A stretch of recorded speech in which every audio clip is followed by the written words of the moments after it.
Hi there, Miss Rebecca here from the Manchester Community Library with another Junior Makers at Home edition.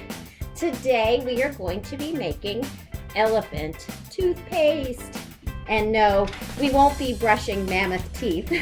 However, this chemical reaction we're making in my kitchen will resemble toothpaste because of the foam that it creates.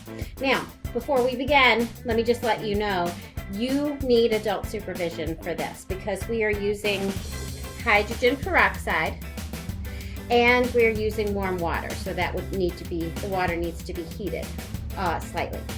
So make sure you get adult supervision before you begin. All right, well, we're gonna start with hydrogen peroxide. We would pour 1/2 cup into, which I already poured in there, into a measuring utensil, and you'll need a funnel unless you have a very steady hand, but I would suggest a funnel. Pour that into your bottle, first step. And then you would add dish soap, just a little squirt of dish soap. And then you want to put in your color. If you want a solid color, you would just pour it in there. You could do pink, yellow, green, whatever. Pour it in there and kind of shake the bottle, mix it up, and you'd have a solid toothpaste. I want mine to appear striped, like some toothpaste is striped. So what I'm gonna do is I'm gonna put a little dot and make it run down the bottle all the way around.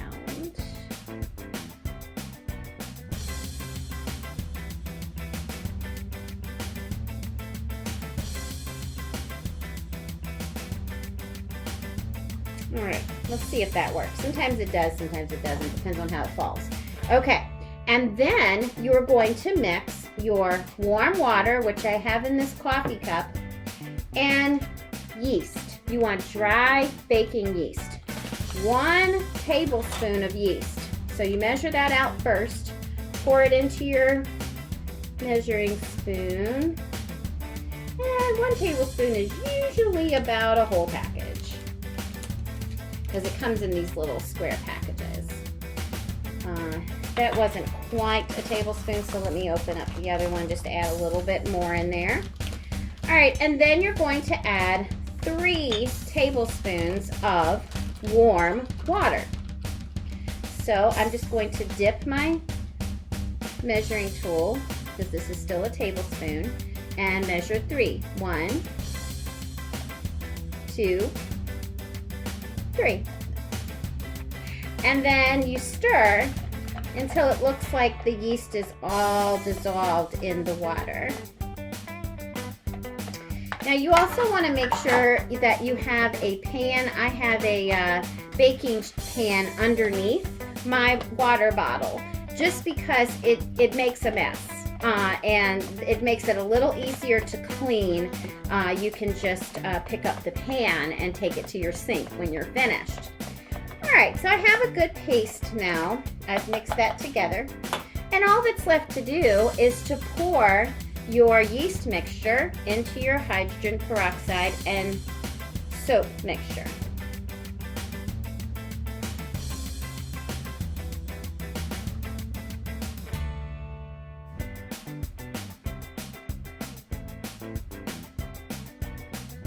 And it's rising to the top.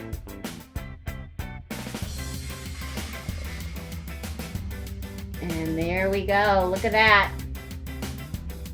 Of course, it's doing it on the other side. Let's turn it around. There it's coming out. And it's oozing out. And it keeps going until the chemical reaction stops. Now, let me tell you what happened there. The hydrogen peroxide has oxygen and water in it. And when you add the yeast to it, it breaks apart the oxygen and the water and turns the hydrogen peroxide basically into water. But if you add the soap creates a foam because it fizzes and creates a reaction with the gas. oxygen is gas, and so the soap grabs onto that and creates a foam. If you try to do this without the soap, you will not get that foamy look that we got when it came out. And let me show you how it looks down in the bottom of the pan. There's all of my foam. Is that cool or what? Look, it's still coming out because it's not finished absorbing all of the oxygen bubbles out of there. So there you have it, elephant toothpaste. Is that cool or what? Now, I used a 3% hydrogen peroxide, which is a lot safer than the 6%. But if your adult wants to have a bigger explosion, you can use the 6%, which you have to probably get from somewhere that supplies beauty supplies, because it's what they use to dye hair. So the 6% will give you a much bigger explosion, like you've probably seen on TV, but we went safe with the 3%, okay? But we still made some lovely elephant toothpaste. All right, have a good time exploring with elephant toothpaste, and I will see you next time. Have a great rest of your day. Bye, guys.